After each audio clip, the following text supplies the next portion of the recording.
కాకినాడ జిల్లా ఎస్పీ బిందు మాధవ్ ఆదేశాల మేరకు జిల్లా వ్యాప్తంగా రౌడీ షీటర్లకు పోలీసు అధికారులు కౌన్సిలింగ్ నిర్వహించారు. శాంతి భద్రతల పరిరక్షణ, ముందస్తు నేర నియంత్రణ, సమాజంలో ప్రశాంత వాతావరణం నెలకొల్పే లక్ష్యంతో నిర్వహించిన ఈ కౌన్సిలింగ్లో రౌడీ షీటర్లు చట్ట వ్యతిరేక కార్యకలాపాలకు పూర్తిగా దూరంగా ఉండాలని, ప్రజల్లో భయాందోళనలు సృష్టించే చర్యలకు పాల్పడకూడదని, గొడవలు, బెదిరింపులు, దౌర్జన్యాలు, జూదం, భూ వివాదాలు, మాదక ద్రవ్యాల అక్రమ రవాణా, ఇతర నేర కార్యకలాపాలలో పాల్గొనరాదని పోలీసులు హెచ్చరించారు.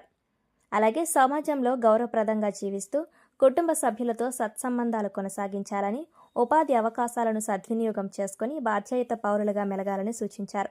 రౌడీ షీటర్ల కదలికలను పోలీసులు నిరంతరం పర్యవేక్షిస్తున్నారని, భవిష్యత్తులో ఎవరైనా నేర కార్యకలాపాలకు పాల్పడినట్లయితే వారిపై చట్ట ప్రకారం కఠిన చర్యలు తీసుకుంటామని హెచ్చరించారు. కార్యక్రమంలో కాకినాడ జిల్లా వ్యాప్తంగా పలువురు ఎస్ఐలు, సిఐలు పాల్గొని స్టేషన్ పరిధిలోని రౌడీ షీటర్లకు కౌన్సిలింగ్ నిర్వహించారు.